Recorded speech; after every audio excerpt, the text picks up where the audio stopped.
শুভ সকাল বন্ধুরা, আশা করি তোমরা সবাই ভালো আছো আর আমিও ভালো আছি। তো চলে আসলাম নতুন একটা ভিডিও। আর দেখো, সকালবেলা উঠে কিন্তু আমার রান্না বান্নার আগে কিন্তু সারতে হয়, কারণ যেহেতু ও যায় কাজে, এর জন্য আজকে করেছি ভাত করেছি আর ডাল করেছি আর উচ্ছে আলু ভাজা। আর এদিকে দেখো চা বসিয়ে দিয়েছি, কারণ এখন চা খাবো। চাটা খেয়ে তারপরে আবার কিছুটা কাজ করতে হবে, এর জন্য এই যে 2 কাপ চা করে নিলাম। আর তারপর চলে আসলাম ঘরে। ঘরে এসে আগে অঙ্কুশকে তুলে দিলাম, তুলে দিয়ে ওকে বিড়ার সাথে দিলাম, ও চলে গেল মুখ ধুতে। আমি ভাবলাম কি তাহলে এদিকে আমি বিছানার আগে গুছিয়ে নিই। আর বিছানা গুছানোর পরে এদিকে কিন্তু বর্মশাইয়ের জন্য ভাতটাও বেড়ে রেখে এসেছি, কারণ ওদিকে ঠান্ডা হবে, যেহেতু ও যাবে কাজে। এর জন্য ভাবলাম তাড়াতাড়ি করে তাহলে আমি বিছানাটাকে গুছিয়ে নিই।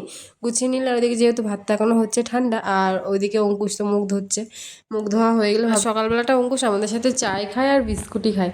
ওকে শুধু বিকেলবেলাটা দুধ দিই। আর তারপরে এদিকে আমার পুরো ঘরটা পুরো গোছানো কমপ্লিট।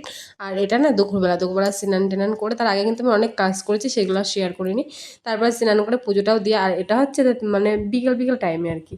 কী যে ভয় পেয়েছি, ঘুমাইছিলাম আমি আর ছেলে, আর হঠাৎ দিকে সাপ একটা ব্যাঙ ধরে ঘরে চলে এসেছে। আর এদিকে বর্মশাই তো রয়েছে কাজে, আর এদিকে আমি আর ছেলে রয়েছে। ছেলে ঘুমাচ্ছে, আমি আর ওকে ডাকিনি, কারণ যদিও ভয় পায়। এর জন্য আমি তারপরে মানে অনেক মানে লাঠি দিয়ে এমনি ওর গায়ে মারিনি, মানে নিচে বাড়ি দিয়ে শব্দ করে তারপরে তাই সাপটাকে আমি বের করেছি। আর একা একা তো যেহেতু খুবই ভয় লাগছিলো সাপটা, যেহেতু ডালার সাপ কি আর